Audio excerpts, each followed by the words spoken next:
texto que nós lemos aqui de Mateus, no verso 22, que Cristo ele evita que seus discípulos o vejam sendo glorificado como rei. O verso 22 diz assim: logo a seguir, compeliu Jesus os discípulos a embarcar e passar adiante dele para o outro lado, enquanto ele despedia as multidões.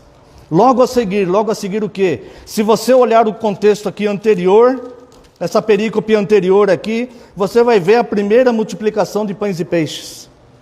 E aqui nós vemos que Cristo ele havia realizado um milagre extraordinário, alimentando milhares de pessoas com poucos elementos nas mãos. E quando aquela multidão, então, que presenciou aquele milagre, que notou essa diferença de Cristo, essa solução sobrenatural que Cristo providenciou para suprir a necessidade daquelas pessoas, essa multidão então começaria a aclamá-lo como rei.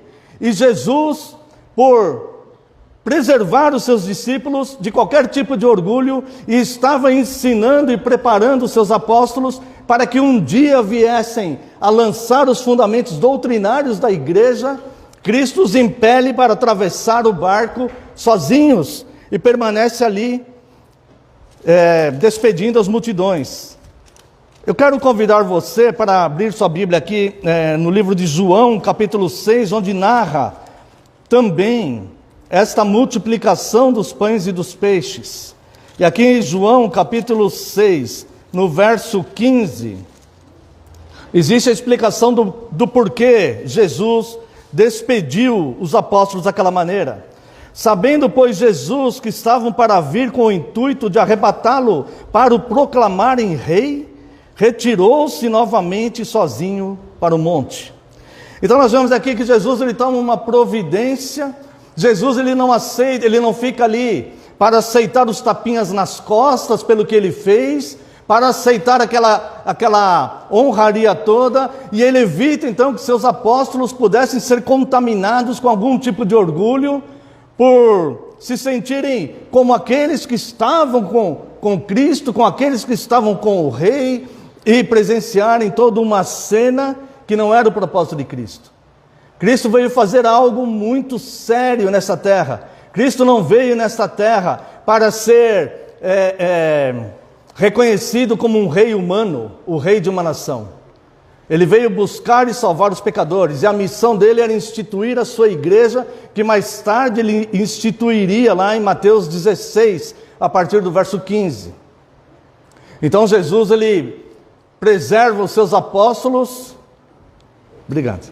Jesus ele preserva os seus apóstolos para que não entrem nesta cilada emocional.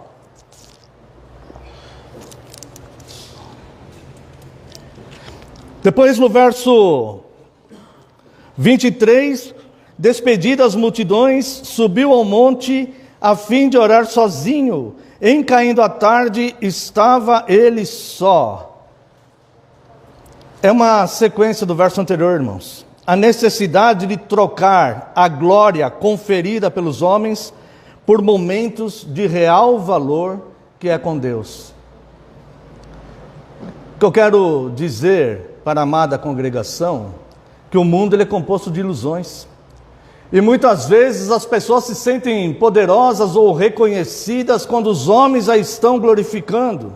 E parece que isso deu uma direção para a sua vida, parece que isso foi uma coisa boa, parece que isso é o máximo, o ápice da sua existência. Mas nós podemos entender aqui que os momentos de maior valor na vida de uma pessoa é aqueles momentos onde ela está secretamente no seu quarto, sozinha ou em qualquer outro lugar, numa praça pública, na sala, na rua, onde houver chão.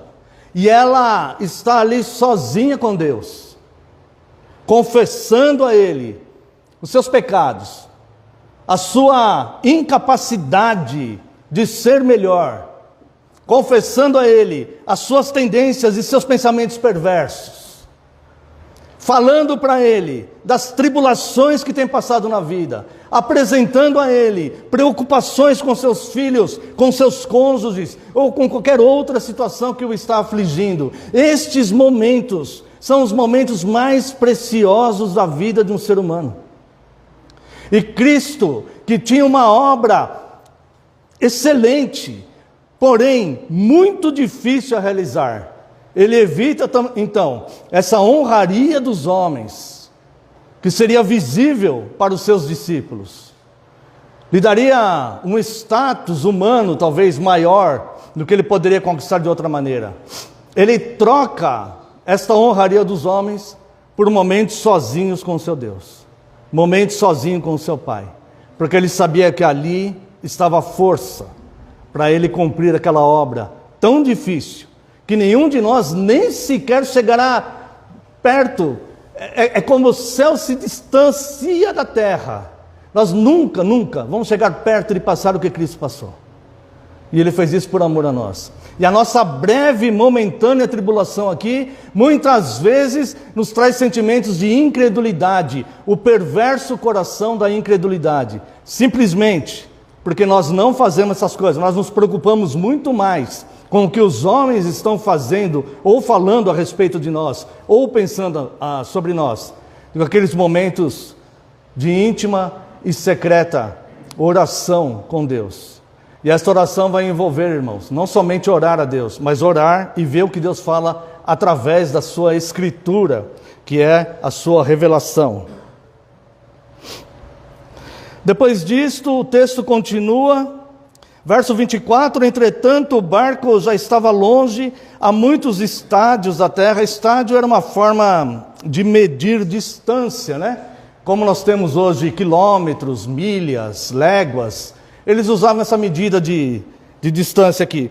E diz que o barco já estava longe, muito distante da terra, açoitado pelas ondas, porque o vento era contrário. Irmãos, muitas vezes a nossa vida, ela vai se conduzindo como esse barco aqui que estavam os discípulos. Ela parece que vai se afastando da terra firme. O Salmo 40 fala que Deus retirou os nossos pés de um charco de lodo e os firmou sobre uma rocha. E a palavra de Deus nos assegura, tanto o Antigo Testamento como o Novo Testamento, que a rocha é Cristo. E quando nós vamos nos afastando da terra firme, quando nós vamos nos afastando da rocha, quando nós vamos nos afastando daquela segurança em Cristo, parece que os ventos começam a se tornar contrários. As ondas começam a açoitar o nosso barco. Parece que a vida, ela não tem muitos cuidados. Parece que a vida não oferece muitos cuidados. Parece que a vida se apresenta sempre com punhos. Parece que a vida é o maior lutador de boxe que já existiu. E as ondas começam então a açoitar o barco da nossa vida. E a palavra aqui vai dizer que eles estavam na quarta vigília da noite. Veja o verso 25. Na quarta vigília da noite. Os judeus, eles contavam o tempo em cada 3 horas. Então aqui está se referindo à noite. A primeira vigília era das 6 às 9, a segunda das 9 à meia-noite, a terceira da meia-noite às 3 da manhã. E a quarta vigília, que é onde eles estavam, era entre 3 e 6 horas da manhã. Provavelmente estava tudo escuro ali. Provavelmente eles estavam numa madrugada tenebrosa. Provavelmente eles estavam pensando, por que Cristo, o próprio Cristo, nos mandou vir para cá, se veio uma tempestade como esta, no meio da noite, nesta escuridão, num barco precário, como deveriam ser os barcos de 2000 anos atrás, açoitado pelas ondas. E eles talvez não entendessem o que estava acontecendo. Eles tinham acabado de ver Cristo produzindo um milagre excepcional. Todo milagre é excepcional, né? Aos nossos olhos. Mas é milagre somente aos nossos olhos. Para Deus é o agir natural dele. Eles tinham acabado de ver Cristo alimentando uma multidão, uma grande multidão, de homens, mulheres e crianças. Só contavam homens.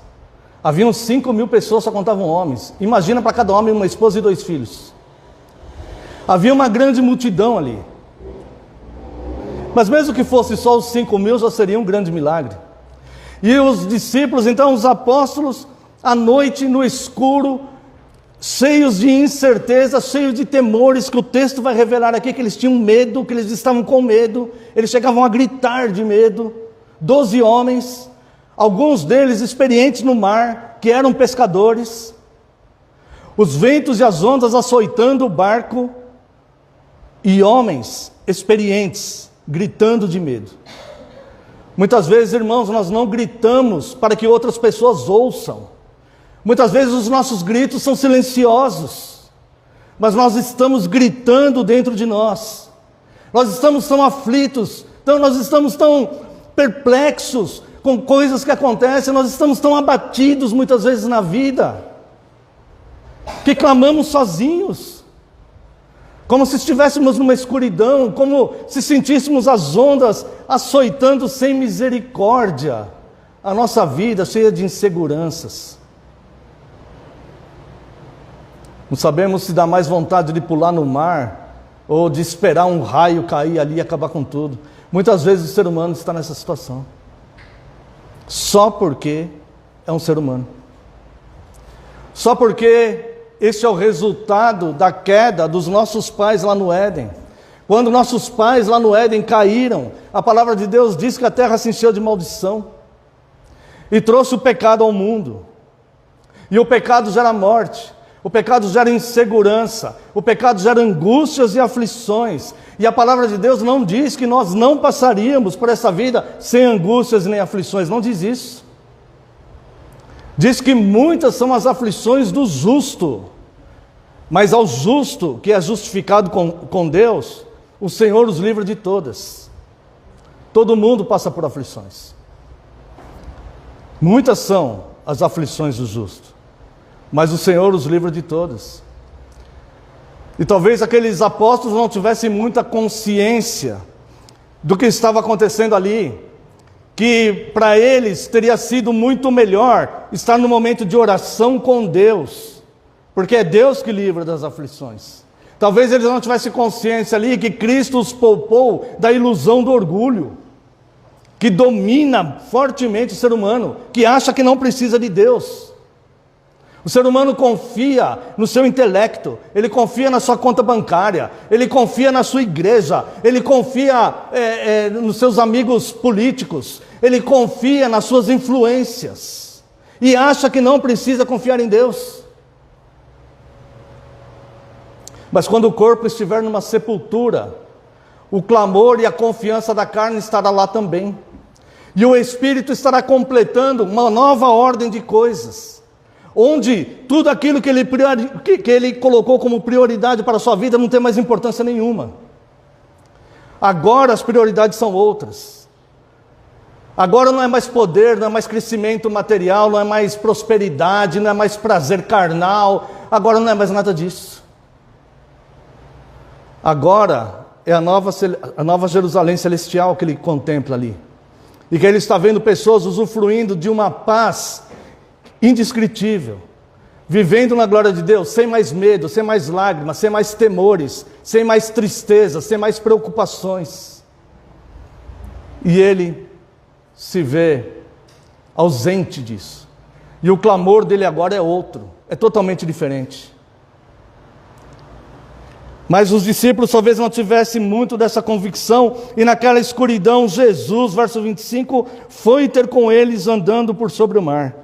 Eu quero dizer que aqui uma linguagem é um fato, isso aqui realmente aconteceu. Mas quando nós lemos isso, nós vemos uma linguagem que para nós parece impossível de acontecer. E de fato para os homens é impossível, mas para Deus todas as coisas são possíveis.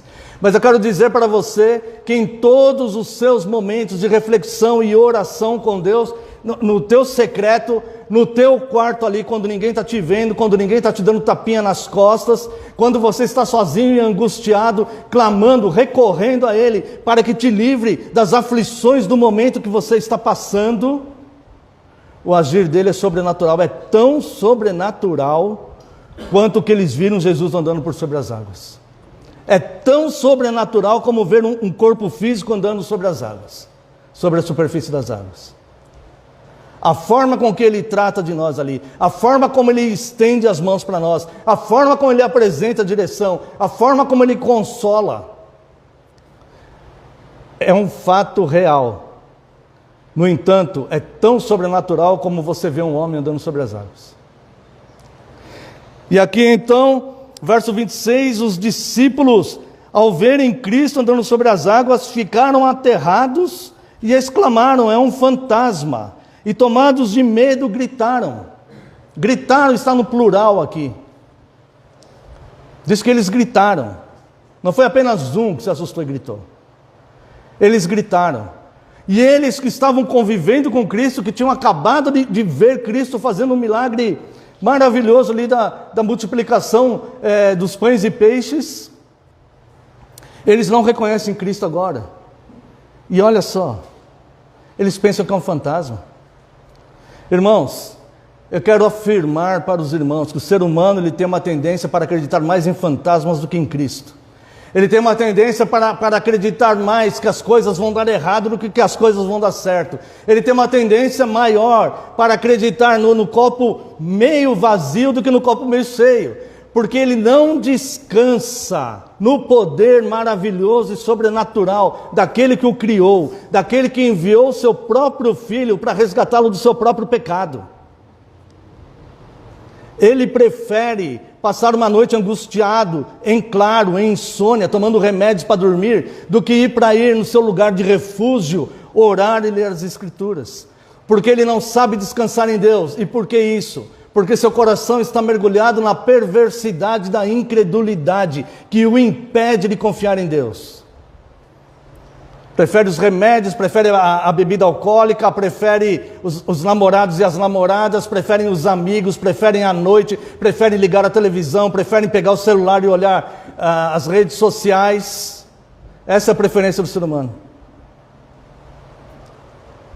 Mas se ele fizer como Cristo fez, e ir sozinho, buscar o contato com Deus, haverá um sobrenatural tão grande ali na manifestação para ele, como um homem andar sobre as águas. De imediato uma paz invadirá o seu coração. Verso 27, mas Jesus imediatamente lhes disse: tende bom ânimo, sou eu, não temais. Irmãos, essa expressão de Cristo aqui, tende bom ânimo, ela é constante no Novo Testamento inteiro. É uma palavra de ordem de Cristo aqui, tende bom ânimo. E eu vos pergunto, o que faz um ser humano sem bom ânimo? O que você constrói de bom na sua vida sem bom ânimo?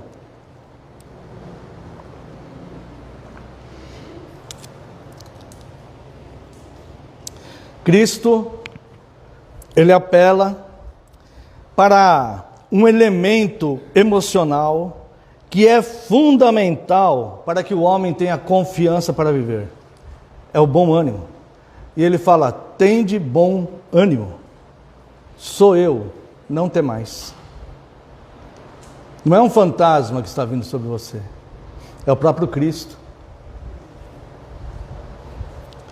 E Pedro então resolve colocar Cristo à prova e disse: és tu, Senhor, manda-me ir ter contigo por sobre as águas. E Jesus disse: vem. Note que Jesus ele conhece a consciência, ele tem consciência do que é o ser humano. Ele conhece os momentos do coração humano. Aqui, Cristo não repreende Pedro por ele colocar Cristo à prova. Cristo falou: sou eu, não temais. E Pedro então quer colocá-lo à prova: se és tu mesmo, se és tu mesmo, diga então para eu ir e andar contigo sobre as águas. Eu preciso dessa confirmação. Cristo entende o momento de pânico deles. Cristo entende o momento de solidão deles, o momento de tribulação, onde as ondas estavam açoitando o barco. Cristo entende isso. Nós não temos um sumo sacerdote que não possa se compadecer das nossas fraquezas. Não, ao contrário, nós temos um sumo sacerdote que passou todas as aflições humanas, mas não pecou. E se compadece de nós.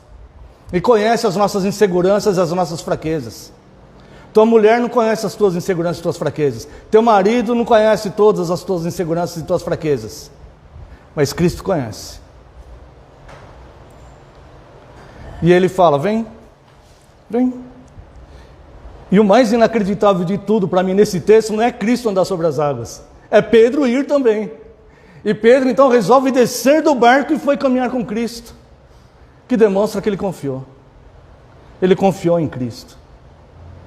E quando ele confiou em Cristo, e ele fez o que parecia ser de mais absurdo que uma pessoa pode fazer. Eu fico imaginando os outros 11. A situação já era estressante, horrível, todo mundo com medo, tudo escuro, e ainda um deles resolve andar sobre as águas.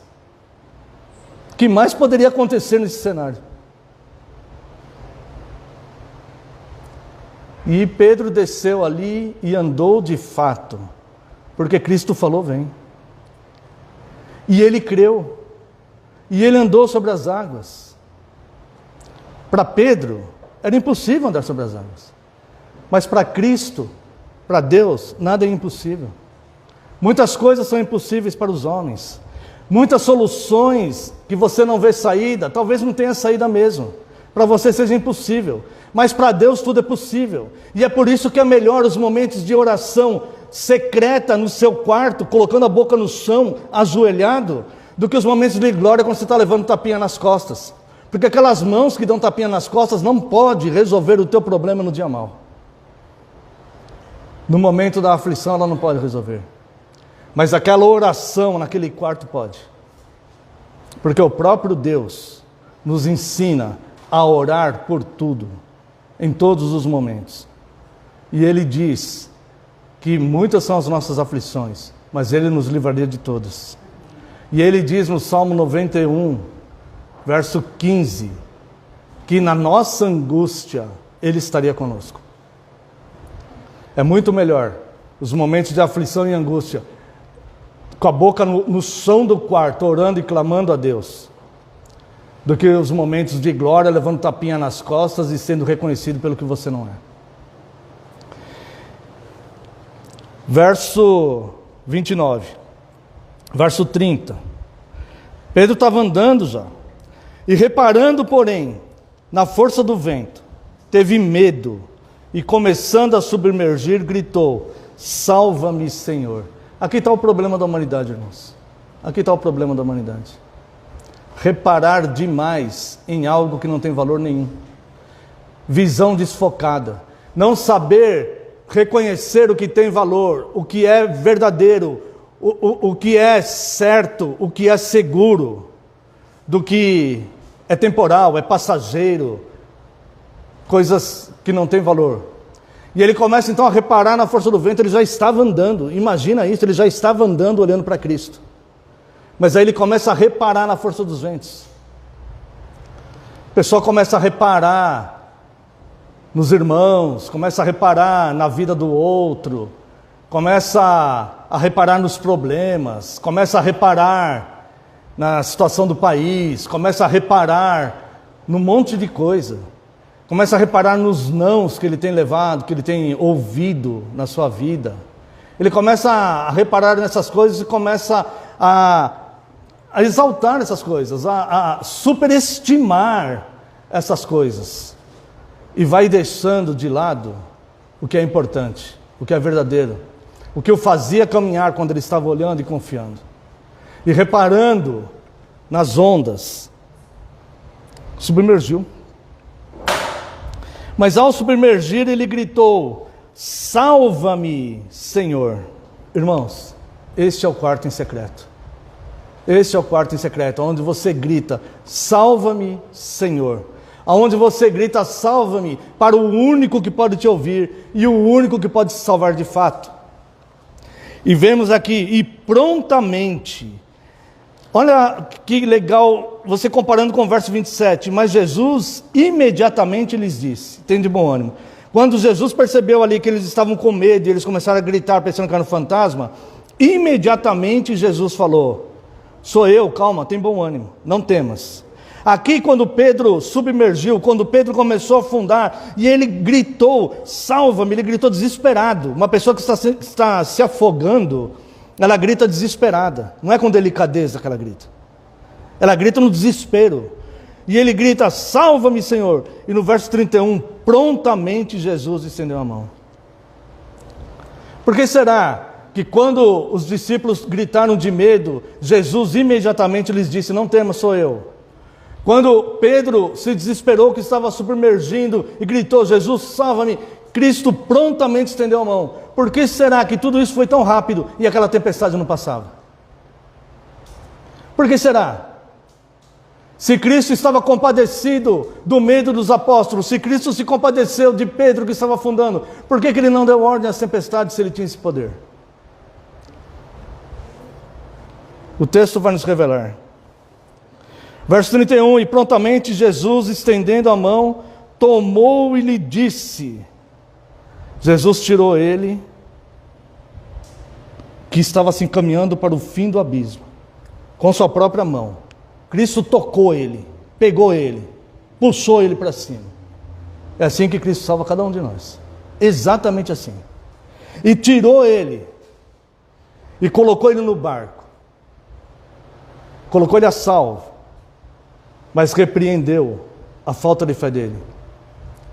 Homem de pequena fé, por que duvidaste? Porque um dia na tua vida você já estava andando. Por que você confiava mais no passado e agora não? Será que a tua maturidade te tornou incrédulo? Se foi isto, você confia mais no seu braço mortal do que em Cristo. Existe um abismo pela frente. Mas é tempo de ouvir a voz e de gritar: Jesus, salva-me. É tempo de ouvir a voz: sou eu, não tema. Sou eu. Tem de bom ânimo, não tema. É tempo de você gritar: Senhor, salva-me.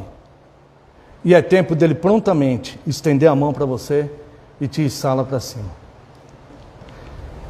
E finalmente o verso... Verso 32 e... Verso 32. Subindo ambos para o barco, cessou o vento. Olha que interessante, irmãos. A tempestade estava lá, o vento açoitando as ondas açoitando os barcos, vento contrário, tempestade. E assim que Cristo tira Pedro daquela situação e coloca ele de volta no barco, os ventos cessaram imediatamente. Por que será que isso aconteceu? Porque se completou ali o ensino de Cristo para a vida daqueles homens. Aquele ensino na vida daqueles homens precisava do elemento tempestade. Na nossa vida é necessário o elemento tempestade, é necessário ventos açoitarem o nosso barco, para que nós possamos sim confiar nele, para que nós possamos ver que ele de fato acalma os tsunamis que acontecem na nossa alma. Assim que ele tirou Pedro e que completou toda aquela lição de tudo isso que nós já falamos até aqui, o vento cessou, porque Deus não tem prazer nas tempestades que nós passamos nas nossas vidas. Deus não tem prazer nisso, mas isso é usado para o nosso bem. Aquele que tem ouvidos para ouvir, ouça. Aqueles que têm ouvidos para ouvir, ouça. E assim que eles subiram, cessou o vento, porque a lição foi completa. E o resultado disso tudo está aqui no verso 33. E os que estavam no barco o adoraram, dizendo: verdadeiramente és filho de Deus. Aqui acabou todo o orgulho deles. Aqui acabou toda a presunção. Aqui acabou toda a experiência humana daqueles homens pescadores acostumados com barco e com mar. Eles viram algo que era muito superior à sua experiência humana. E quando eles viram todos os fatos que aconteceram aqui, eles foram testemunhas oculares de tudo isso. Pedro foi o que mais se envolveu. Os outros 11 presenciaram tudo aquilo. E tinham os mesmos sentimentos que aconteciam dentro deles, de medo, de pavor, de esperança, quando Cristo disse que era Ele para não temer, de perplexidade, quando Pedro desce na água, de alívio, quando eles veem Cristo colocando, e de paz, quando aquele vento para. Oh Senhor, obrigado porque acabou o vento na minha vida. Obrigado, porque esse vento que estava quase me submergindo, açoitando as ondas, açoitando o meu barco precário da minha vida, estava quase indo a pique. Mas no momento certo o Senhor acalmou esse tempo aí. E aí o que eles fizeram? o que qualquer pessoa de bom senso faria, irmãos. A não ser que a perversidade da incredulidade já tivesse os dominado a ponto de não haver mais esperança para eles. Eles adoraram a Cristo. E eu quero dizer para você, não deixe a incredulidade crescer e te dominar a ponto de você não reconhecer mais Cristo, de você ver fantasmas onde você deveria ver a solução, que é Cristo. E para finalizar, irmãos, nós lemos o Salmo 121, quero ler apenas o primeiro e o segundo versículo.